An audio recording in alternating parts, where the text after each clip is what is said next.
Hey, how you doing? It's Chucking Alert Spring Piston Rifle Fever. I had a question recently. What do I prefer, a gas ram or a steel coiled spring in my break barrel air rifles?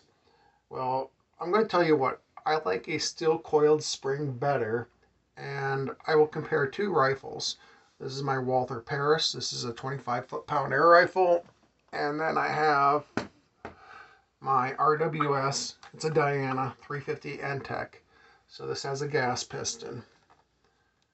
Uh, both rifles are actually really nice, and both rifles are actually very accurate. Uh, but I'd like the steel coiled piston a little bit better than a gas ram, and I'm going to tell you why. Number one is the cocking is way easier with a steel coiled spring versus a gas piston. I believe that the recoil is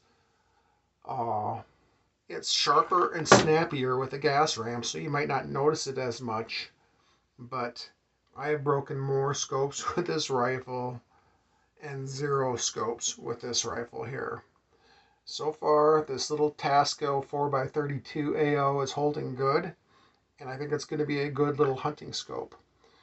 One thing I noticed about putting this smaller scope on here, shorter, and having these rings closer together, when I added a shim, it made it easier to adjust out the barrel droop in that rifle. But this one here, it's got such a good lockup, but the cocking is so easy.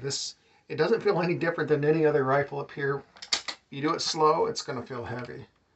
But this rifle can be decocked. The lockup on this rifle is really good. When I shoot it, it kicks super hard. It really does. There's no way around it. Both rifles kick super hard, but the shot cycle is different. That's all I gotta say. I think this is smoother than a nitro piston, especially my HW rifles. The shot cycle it's not quite as violent, and the hold sensitivity is different. I think, in my opinion, the hold sensitivity, it's a different hold sensitivity. Boy, I can't even say that word. But I think that hold sensitivity in a spring piston rifle is a little less than a gas piston rifle. A little, not a whole lot. But this is like I said, the RWS 350 N-Tec. I got this for $250 from Air Guns of Arizona when they had it on sale. I would like possibly one day to remove the gas spring in this and put a steel coiled spring in here and dial back the power.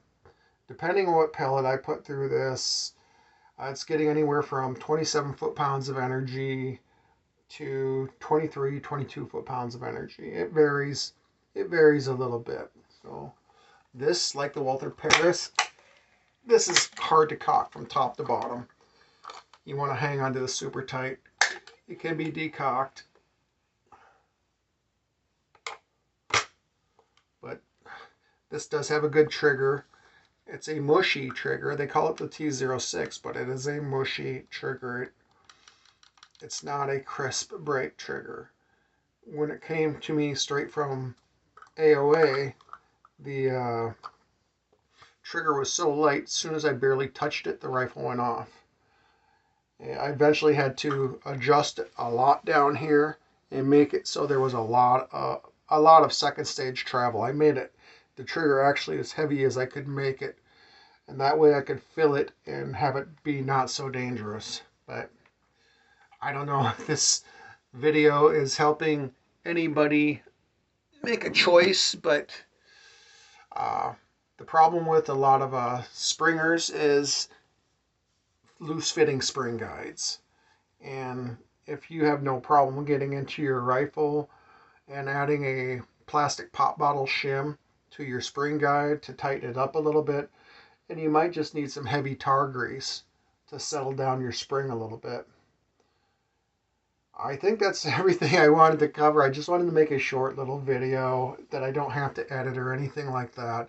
I have videos that need to be edited and I just have not got it done. I apologize for that, but hang with me, bear with me, and I want to say God bless you all, be safe, and you have a great day.